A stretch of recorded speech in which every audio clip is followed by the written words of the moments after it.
Cumprimento a todos com a paz do Senhor Jesus, irmãos.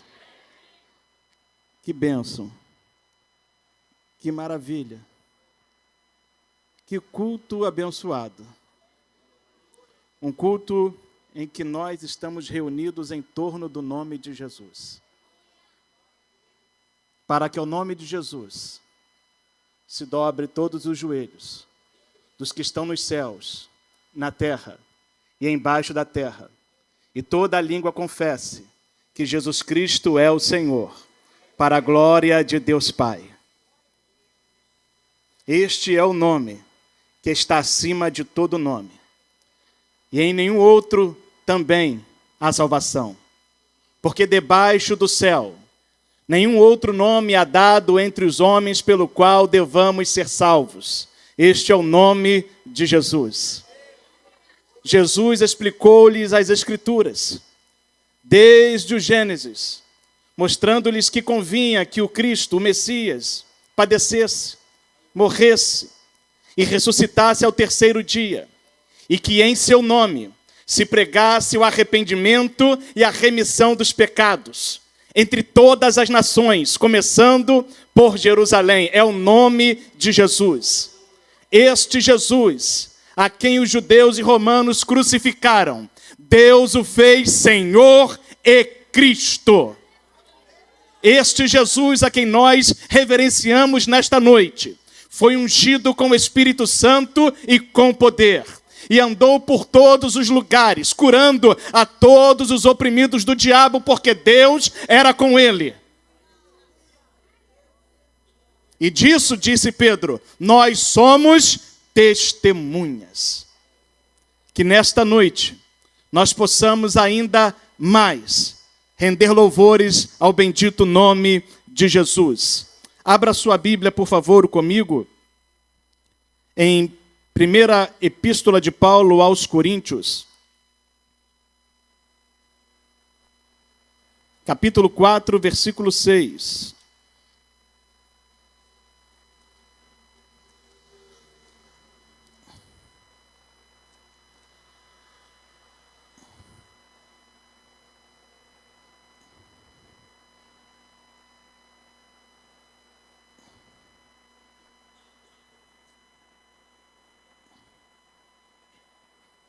Assim está escrito: e eu, irmãos, apliquei estas coisas por semelhança a mim e a Apolo, por amor de vós, para que em nós aprendais a não ir além do que está escrito, não vos ensoberbecendo a favor de um contra o outro. Você pode se assentar.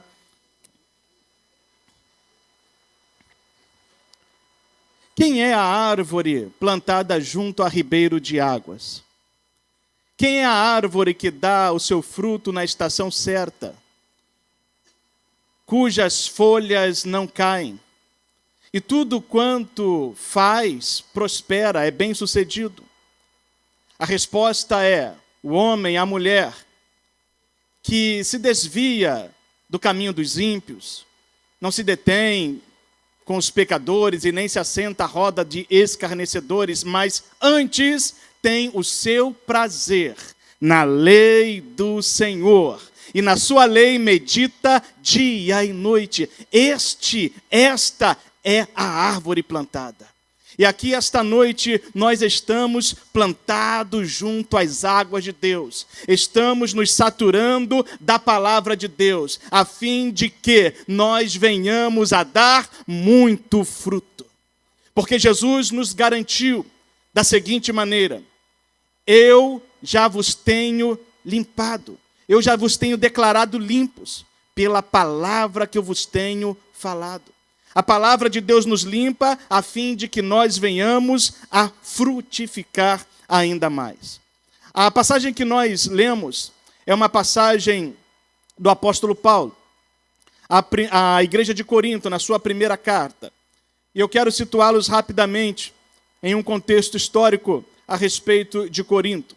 Corinto foi um importante centro cultural e econômico da Grécia Antiga. Ela era uma cidade portuária estratégica do Império Romano. famosa por sua riqueza, comércio e também corrupção moral. Era uma metrópole cosmopolita, habitada por gregos, romanos, judeus e gente de várias partes do império. Religiosamente, era dominada por cultos pagãos, especialmente o de Afrodite, assim chamada pelos gregos, e Vênus, chamada pelos romanos. Em um ambiente de sincretismo e imoralidade pública, esta divindade possuía sacerdotisas ou 1000 sacerdotisas para oferecerem cultos com seus corpos em prostituição ritual e imoralidades em uma região que habitavam mais de 100.000 pessoas. Quando Paulo chegou a Corinto por volta de 50 ou 52 depois de Cristo, conforme registra Lucas em Atos capítulo 18, ele encontrou uma cidade espiritualmente carente, porém orgulhosa de sua sabedoria filosófica. Ele plantou ali uma igreja ao longo de 18 meses. Mas, com o tempo, essa igreja passou a sofrer com problemas sérios: divisão interna, favoritismo por líderes, arrogância espiritual e comprometimento ético. Diante disso, Paulo escreve aos coríntios para confrontá-los com verdade e também humildade. E baseado neste texto, que é o texto central da nossa mensagem, Paulo ele escreve esta palavra, em primeiro lugar, para que a igreja de Corinto, ou os irmãos coríntios, não se ensoberbecessem. É assim que está na parte final do versículo. Para que vocês não se ensoberbeçam a favor de um contra o outro. Nós precisamos não ir além da Escritura, para que nós não venhamos a nos envaidecer. A Escritura é o freio, a Escritura é o contrapeso da nossa fragilidade, da nossa carnalidade. E quando nós nos limitamos dentro da Escritura, nós não cometemos o grave pecado da soberba, do ego altivo. O rei Salomão escreveu no livro de Provérbios que a soberba precede a queda, ou a ruína, e a altivez de espírito, a queda. Então, Paulo está escrevendo para uma igreja recém-formada, mas que estava já atravessando problemas. Os coríntios estavam divididos entre líderes, como Paulo, Apolo e Cefas. Isso está bem definido nos 3 primeiros capítulos de Coríntios. Uns diziam, eu sou de Paulo. Outros, eu sou de Apolo. Outros, eu sou de Pedro, que é Cefas. E outros diziam, eu não sou de nenhum deles, eu sou apenas de Jesus. Era uma igreja que estava repartida, estava cheia de clubismos, facções, e isto fazia mal ao corpo de Cristo. É por este motivo que Paulo ensina-os a não ir além da Escritura, porque o corpo não pode estar dividido. O corpo deve estar unido. Em outra epístola ele diz que o corpo está unido por todas as suas ligaduras e juntas. Assim, nesta noite, nós também devemos nos limitar à Escritura a fim de que nós não venhamos a cair no pecado da vaidade e da soberba, de um contra o outro, achando-se melhor do que o outro, que prega melhor, que canta melhor, que fala melhor, que ora melhor. Não, nós somos membros de um corpo e todos têm o seu devido valor no corpo de Cristo.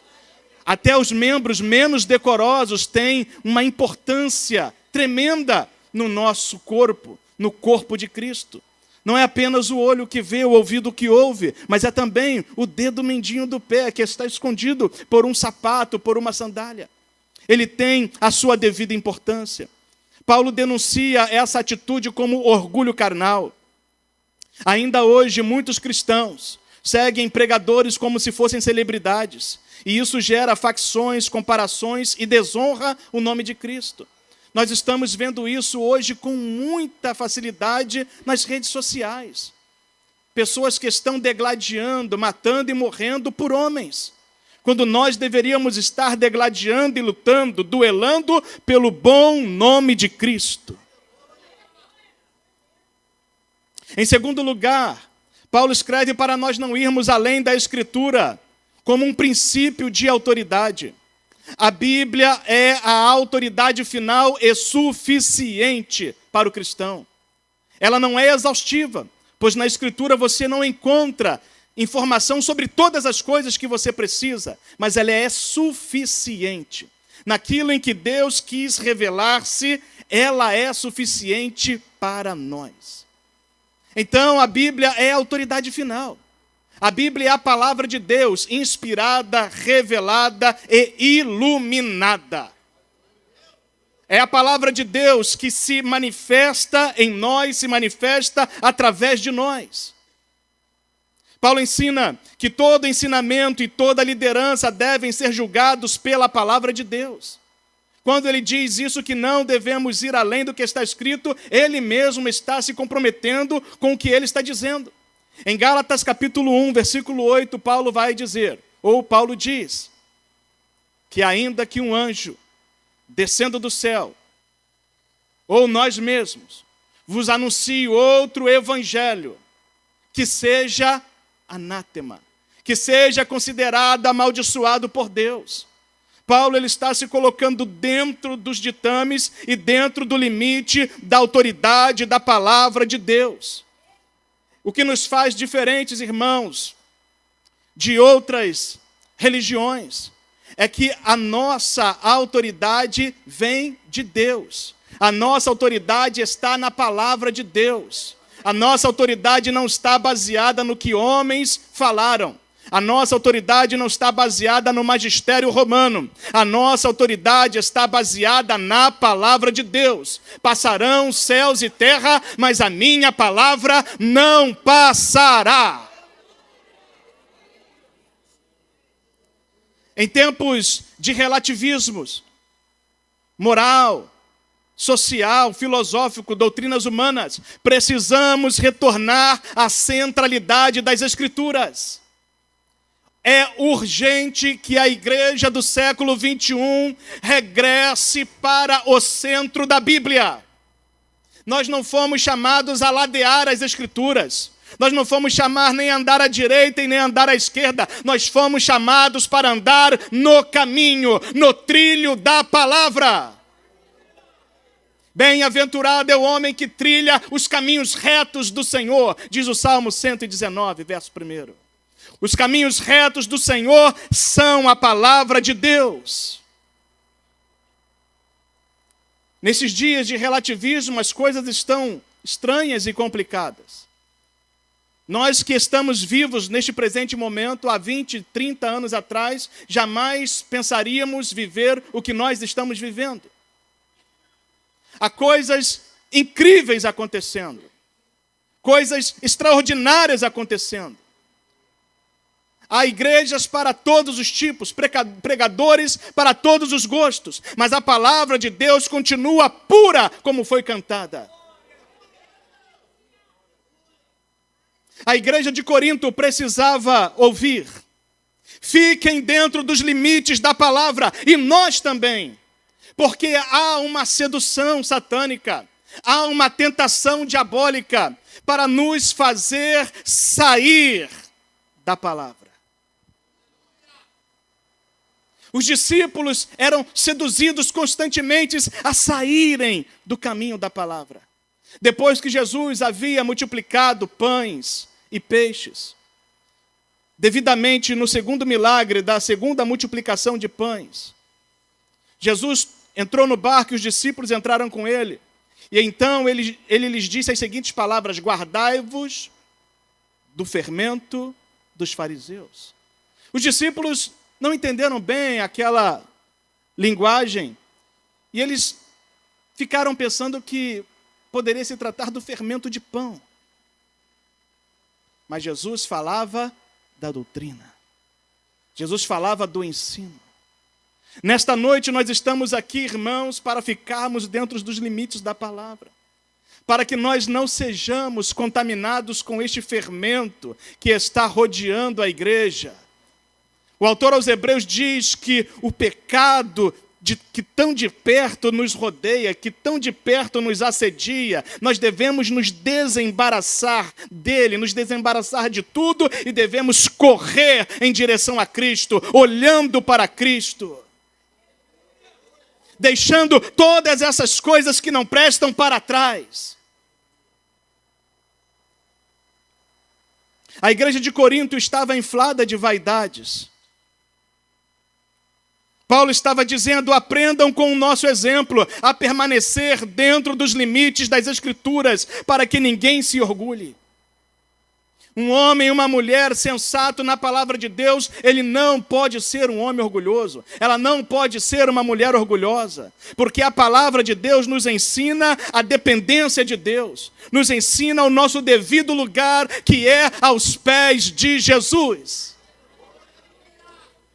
Um homem e uma mulher que se debruça sobre as Escrituras Sagradas, ele tem como exemplo aquela mulher a quem Jesus disse que aonde este evangelho fosse pregado, se faria a memória do ato que ela fez.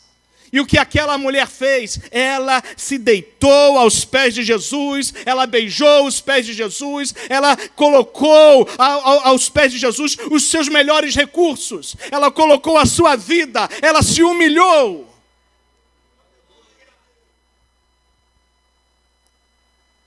Pastores que estão saturados da palavra são pastores exemplares, através das Escrituras, na humildade. Paulo, escrevendo aos Filipenses, disse: de sorte que haja em vós o mesmo sentimento que houve em Cristo Jesus, que sendo em forma de Deus, não teve por usurpação ser igual a Deus.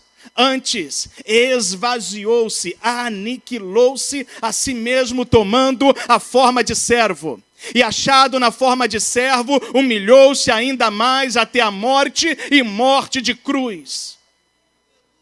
Então vem a virada, a guinada no texto: pelo que Deus o exaltou soberanamente, Ele deu um nome que está acima de todo nome.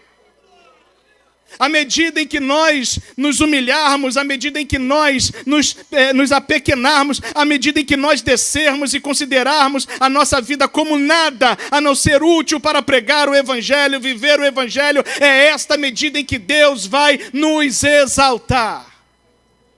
E o homem que mais se humilhou foi Jesus, por isso ele é o homem que mais foi exaltado.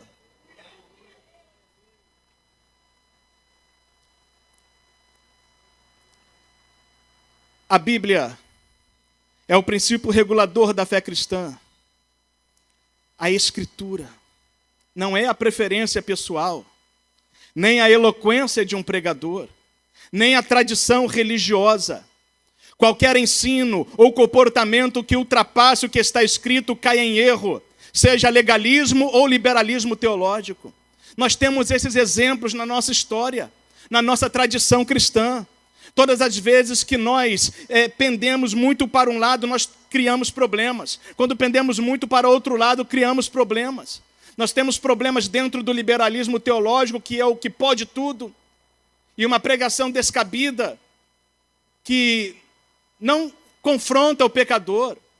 Não fala de céu, não fala de inferno, não fala da volta de Jesus, não fala de santidade. Só fala de conquista, de bens materiais e sucesso. Nós temos também o outro lado, que é aquela pregação legalista, que ensina os cristãos a conquistarem o céu pelas suas obras. Mas a Bíblia diz que ninguém é justificado pelas suas obras. O homem é justificado pela fé em Cristo somente.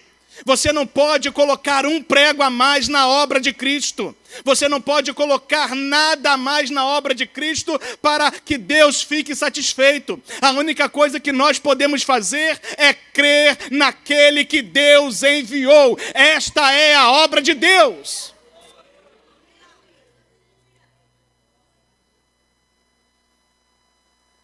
Não ir além do que está escrito precisa ser resgatado em nossos dias como um grito de volta à suficiência da palavra de Deus. Porque nós temos uma geração de cristãos que tem, irmãos, a maior facilidade hoje para estudar, pesquisar e fazer qualquer coisa. Mas é uma grande geração de crentes que não conhecem a palavra, que estão comendo qualquer coisa que se põe diante deles.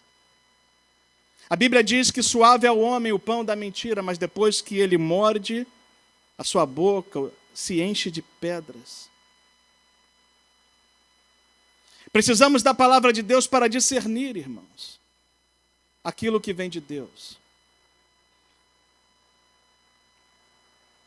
Igrejas criam doutrinas sem fundamentos bíblicos, ou negligenciam o ensino fiel da Escritura. Quando fazem isso, demonstram o mais vil orgulho contra a palavra de Deus. Hoje pela manhã nós tivemos uma grande reunião, uma bela reunião. E uma das coisas que foi falada em nossa reunião de ministério é que nós não precisamos reinventar a roda. Nós precisamos apenas falar a palavra, viver a palavra. Não precisamos querer reinventar o que já está escrito.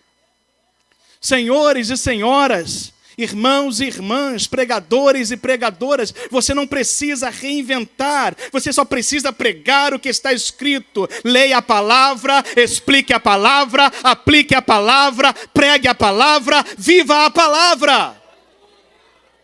Não precisamos querer inventar, irmãos. Não, eu vou chegar aqui, vou dar uma pitada aqui a mais, para que isso chame a atenção dos ouvintes. Eu vou buscar aqui um artifício, um recurso, mesmo que não está na Bíblia, mas para chamar a atenção dos ouvintes. Isto é perigoso. É por este motivo que Paulo diz para nós não irmos além da Escritura. Porque há perigo em acrescentar e há perigo também em diminuir a Escritura. O maior castigo está reservado àqueles que estão subtraindo ou àqueles que estão adicionando a palavra de Deus. É a última repreensão e o último castigo de Deus nas Escrituras Sagradas, em Apocalipse, capítulo 22. Ficarão de fora, terão seu nome riscado do livro da vida. Não serão achados entre os fiéis. Ao contrário, virão sobre eles todas as pragas contidas nesta profecia. O nosso tempo exige líderes e igrejas que amem mais a palavra do que plataformas. Nós temos, irmãos, uma necessidade dentro de nós de querermos ser notados. Nós temos uma necessidade dentro de nós de querermos ser elogiados. Isso faz bem ao nosso ego. Isso faz bem, sabe, ao nosso eu. E aí estar em uma plataforma como esta, que traz visibilidade, ao mesmo tempo que é uma honra, se a pessoa não vigiar, se torna uma armadilha. É por isso que Paulo instrui aos cristãos, através de Timóteo, para que nós não sejamos neófitos, mas sejamos obreiros e obreiras preparados, obreiros e obreiras talhados, tarimbados, maduros, a fim de que nós não caiamos na mesma condenação do diabo. E qual foi a condenação dele? Orgulho é vaidade. Ele olhou para si um dia e disse: veja como eu sou belo. Eu sou o sinete da perfeição de Deus. Eu sou o aferidor da medida. Olhe as minhas roupas, olhe as pedras que estão em mim. Sábio, inteligente, e ele envaideceu-se a ponto de querer revoltar-se contra Deus, dizendo: subirei ao céu, acima das mais altas nuvens, exaltarei o meu trono acima das estrelas de Deus. Ah, irmãos, o nosso tempo exige líderes e igrejas que busquem mais a verdade do que visibilidade. E visibilidade, nós podemos ser diretos ao ponto. Nós temos hoje as redes sociais que são uma grande bênção. E nós podemos usá-las para proclamar a palavra de Deus. proclamar os louvores de Deus, avisar o povo de Deus e o povo do mundo daquilo que está para vir. E Deus pode ou não nos dar visibilidade, mas há alguns que têm usado das redes sociais, desses recursos, de maneira desonesta, manipulando a palavra, diluindo a mensagem, falsificando. Nós precisamos de líderes e igrejas que exaltem mais a Cristo do que os homens. Precisamos de líderes e igrejas como esta, desta noite, em que o culto seja todo voltado para Cristo, todo voltado para Jesus. Jesus no início, Jesus no meio e Jesus no fim. Jesus é o mesmo ontem, é o mesmo hoje e será para sempre. Não podemos ir além do que está escrito, porque não somos falsificadores da palavra. Segundo aos Coríntios, capítulo 2, versículo 17.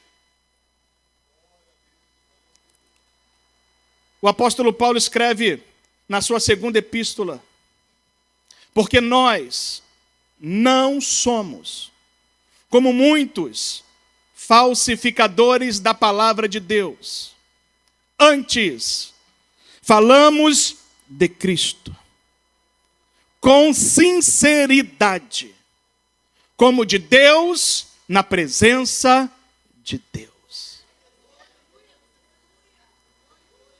Paulo diz que nós não somos falsificadores. E é interessante que ele adjetiva os muitos, ou tantos outros, a depender da versão. Significa dizer que já nos primeiros anos da igreja primitiva, haviam já pregadores que estavam falsificando a palavra. A palavra grega que Paulo usa aqui é kapeleuontes. Significa dizer adulterando, mercadejando, comercializando de forma desonesta. É uma palavra originária do verbo kapeléu, que quer dizer vendedores ambulantes, que originalmente era usada para os vendedores de vinhos. Como a cidade de Corinto era uma cidade portuária, que tinha 2 grandes portos, um ao sul e outro ao norte, um em Cencreia e outro em Léquio. Nestas regiões portuárias haviam muitos taberneiros. Estes taberneiros, eles serviam, primeiro, comida de má qualidade e, segundo, bebida de má qualidade. O que eles faziam? Eles diluíam o vinho, colocando mais água, a fim de que eles pudessem lucrar ainda mais com as pessoas que iam ali se alimentar e beber. Eles não serviam um alimento de boa qualidade. Eles adulteravam. Paulo toma emprestado esta figura e aplica aos falsos pregadores do seu tempo, que a bem da verdade também pode ser aplicado aos falsos pregadores do nosso tempo, que estão servindo alimento de má qualidade ao povo de Deus, estão diluindo a mensagem, estão falsificando a palavra, estão adulterando o conteúdo para fins desonestos, a fim de ganharem, de lucrarem, de lograrem financeiramente. Eles falsificavam para lucrar mais. Eles corrompiam o evangelho por interesses escusos, nada nobres. Não é maravilha, irmãos? Nós sabemos de muitos casos escandalosos que trazem desonra ao nome de Cristo por causa de homens e mulheres que falsificam a palavra de Deus. Então, Paulo vai dizer na segunda carta aos Coríntios, capítulo 11, que estes tais são mensageiros de Satanás. Eles se transfiguram, eles se transformam em mensageiros de Deus, em mensageiros da justiça. Eles se transformam, se transfiguram em servos de Deus, mas são enganadores. Em 2 Coríntios, capítulo 4, Versículo 2. O apóstolo Paulo novamente diz: antes, rejeitamos as coisas que por vergonha se ocultam, não andando com astúcia e nem falsificando a palavra de Deus. E assim nos recomendamos a consciência de todo homem na presença de Deus pela manifestação da verdade. Em primeiro lugar, Paulo, no capítulo 2, no versículo 17, ele diz que fala de Deus, ou fala a palavra de Deus, ou fala de Cristo em sinceridade, sem engano, sem máscaras. A palavra grega é elikrineia, significa que ele está diante da luz do sol sendo julgado de forma transparente. Deus está vendo transparentemente. A Bíblia diz em Hebreus capítulo 4, versículo 12, que nós não temos como esconder nada diante de Deus, porque a palavra de Deus é viva e eficaz, mais penetrante do que qualquer espada de 2 gumes. Mais penetrante do que qualquer espada de 2 gumes. E não há nada encoberto. Nada encoberto. Todas as coisas estão patentes e nuas, descobertas aos olhos daquele com quem haveremos de prestar contas. Paulo está novamente ele está reforçando: nós não falsificamos a palavra. Nós não estamos adulterando a palavra, manipulando a palavra. A palavra para falsificar é dolontes, quer dizer falsificar, manipular, adulterar. Vem do verbo dolo. Quem é advogado entende muito bem disso, porque há crimes que são praticados com dolo. E o crime doloso, ele tem a sua punição ainda mais agravada, porque houve intenção, houve dolo.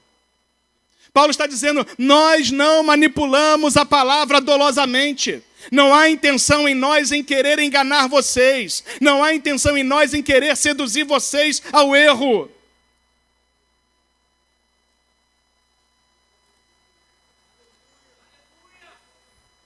Nós nos recomendamos a consciência.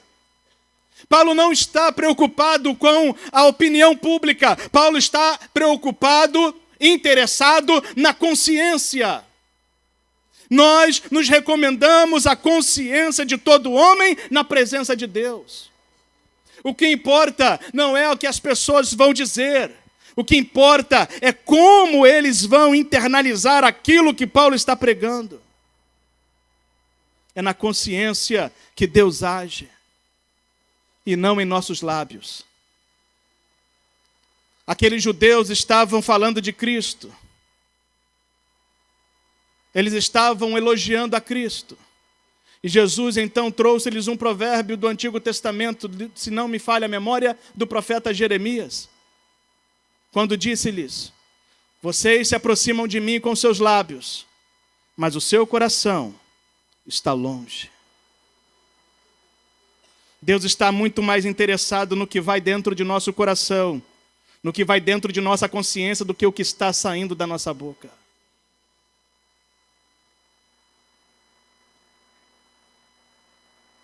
Porque não podemos ir além do que está escrito, porque não somos falsificadores da palavra.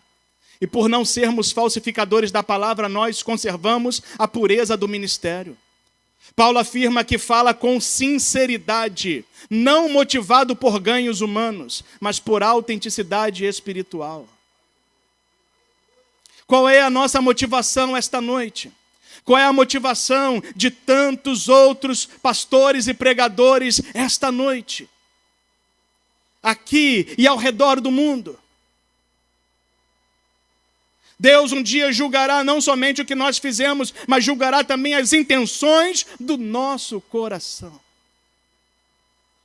O dia em que Jesus há de julgar os segredos do coração do homem, disse o apóstolo Paulo. Não somos falsificadores da palavra, porque nós conservamos a autoridade e a origem divina em nosso culto. A pregação vem de Deus e não de estratégias humanas. A pregação vem do Espírito. Quem tem ouvidos, ouça o que diz o Espírito. Nós somos meros instrumentos que Deus se agrada em usar-nos, em utilizar da nossa fala, da nossa linguagem, da nossa saúde, da nossa inteligência. Deus se agrada de usarmos, mas a pregação, a mensagem, ela vem de Deus.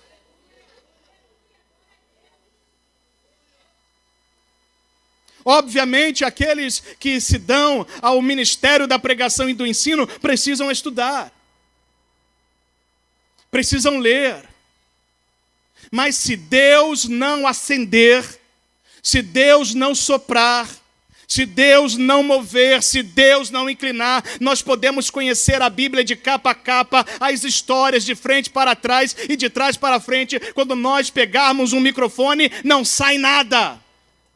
Não conseguimos comunicar coisa com coisa, lé com cré, porque a pregação, ela vem orientada do Espírito Santo.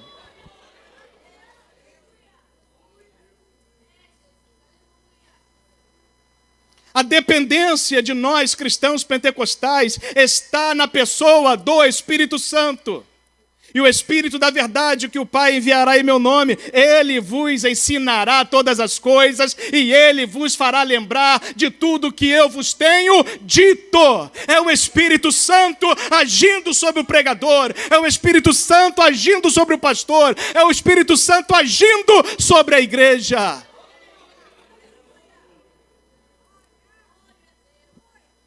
Não somos falsificadores da palavra, porque temos consciência da presença de Deus. Por 2 vezes Paulo falamos de Cristo em sinceridade como de Deus, na presença de Deus. Ele fala depois novamente, nos recomendamos a consciência de todo homem na presença de Deus.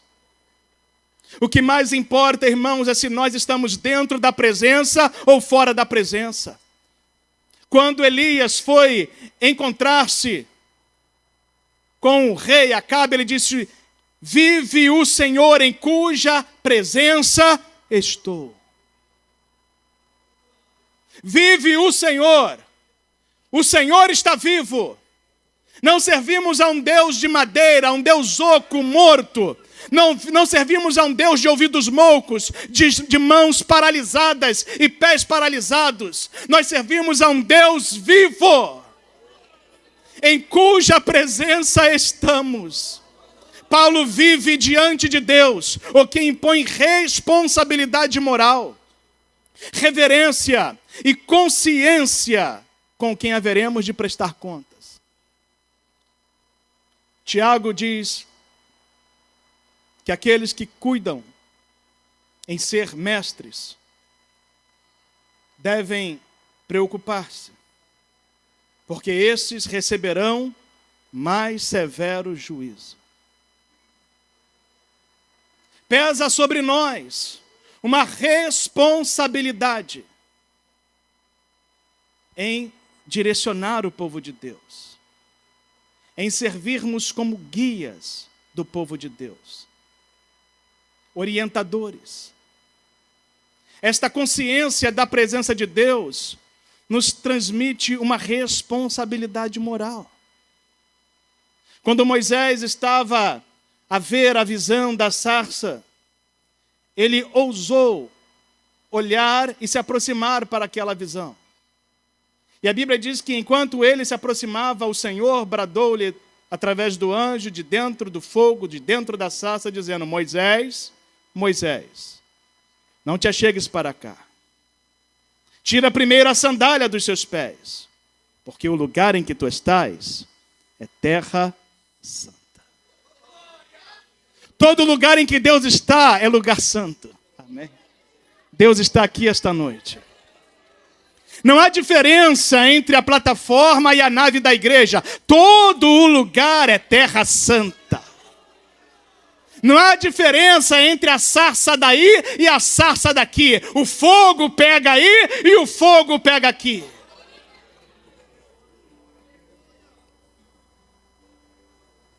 E isto nos traz uma consciência tremenda. Deus está neste lugar e eu não sabia. É isto que disse Jacó, verdadeiramente, Deus está neste lugar e eu não sabia. Escute, meu irmão, escute, minha irmã, Deus está aqui.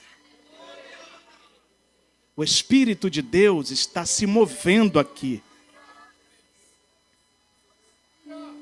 Vivemos uma era onde muitos líderes e ministérios ainda hoje comercializam o Evangelho. E quando falamos isso, falamos o comercialismo ou a comercialização desonesta. Porque há coisas que não podem ser dadas, têm que ser vendidas. Um escritor que escreve um livro, um cantor que publica um CD, uma música, são coisas autorais que precisam ser vendidas. Mas de maneira honesta, de maneira justa, de maneira legal. O que Paulo está dizendo é que pessoas estão comercializando de forma desonesta. Seja por influência, dinheiro, prestígio, manipulação emocional. Igrejas transformadas em empresas, púlpitos em palcos. E a verdade de Deus diluída e adulterada para agradar as pessoas. Afinal de contas, eu não posso pregar isso ou aquilo porque eu vou acabar atingindo alguém. Mas a palavra não vem para ofender. A palavra é elegante. A palavra é cordata. A palavra é pura. Ela é tratável. A palavra não vem para magoar, ela vem para sarar.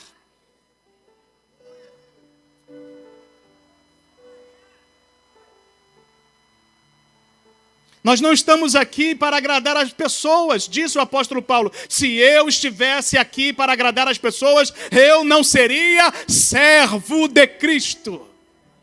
Nós não somos servos dos homens, nós somos servos da palavra. Nós servimos a Cristo em sinceridade e em verdade.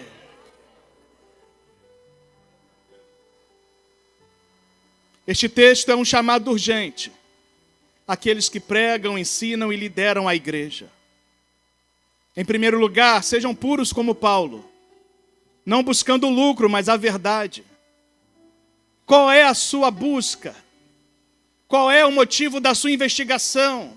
Da sua procura, é a verdade? Louvado seja Deus.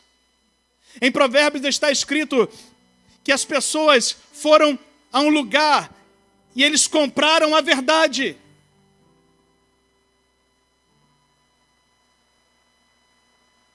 Falem como mensageiros de Deus e não como coaches, vendilhões ou marqueteiros. Infelizmente, muitos lugares, muitos púlpitos estão infestados, não de pregadores, mas de palestrantes motivacionais. Pessoas que se divorciaram das Escrituras para falar de psicologia somente, de palavras que massageiam o ego somente. São coaches, treinadores. Outros são vendedores, vendilhões, outros marqueteiros, são ótimos em fazer propagandas, mas nós não somos nada disso, nós somos mensageiros de Deus. Perguntaram para João Batista, quem é você? Tu é Elias? Tu é Jeremias? Tu é qualquer um dos profetas do Antigo Testamento? Não, tu é o Cristo. João Batista respondeu-lhes, eu sou a voz do que clama no deserto. Eu sou o mensageiro enviado adiante do rei. Eu sou o arauto do rei. Preparem o caminho do Senhor, endireitai as suas veredas, Ele está chegando. Cada um de nós aqui esta noite somos mensageiros para anunciar aos quatro ventos dessa terra de que o Rei está voltando novamente. Ele está vindo. Falem como alguém que irá prestar contas a Deus, lembrando que o Senhor avalia não só o conteúdo, mas também o coração. Há um grande pregador do passado, que ele, sempre antes de pregar, ele pensava: esta pode ser a minha última vez de pregar, mas também pode ser a última vez de vocês ouvirem. Que realidade! Que realidade! E então ele pregava com todo vigor, com a maior gravidade e serenidade. Falem de Cristo, não de si mesmos, nem de ideologias ou filosofias humanas. Este lugar não é o lugar do desabafo. Este lugar não é o lugar, do ataque. Este lugar não é o lugar para desferir golpes, para mandar, indiretas. Não, este lugar é o lugar do trono de Deus. Este lugar é o lugar da santidade de Deus. A Bíblia diz que havia no templo do Senhor, na tenda do tabernáculo, um terceiro compartimento que era chamado de lugar santíssimo ou santo dos santos. Neste lugar havia apenas um móvel, uma mobília, que era a arca do Senhor. Uma arca feita de madeira, revestida com ouro puro, que trazia sobre si uma tampa, e nesta tampa estavam unidos a ela 2 querubins, também feitos de ouro puro, que com suas asas faziam sombra sobre a tampa da arca, que era chamada de propiciatório. Este lugar era chamado de trono da misericórdia. Esta é a arca de Deus. Dentro da arca ficava escondido, guardado, a tábua ou as tábuas da lei, que continham os 10 mandamentos que Deus havia dado a Moisés. Este objeto, este móvel desapareceu-se, mas Deus não nos deixou sem palavra. Deus não nos deixou sem arca. Deus não nos deixou sem trono de misericórdia. Ela está aqui esta noite e dela procede toda a bênção de Deus.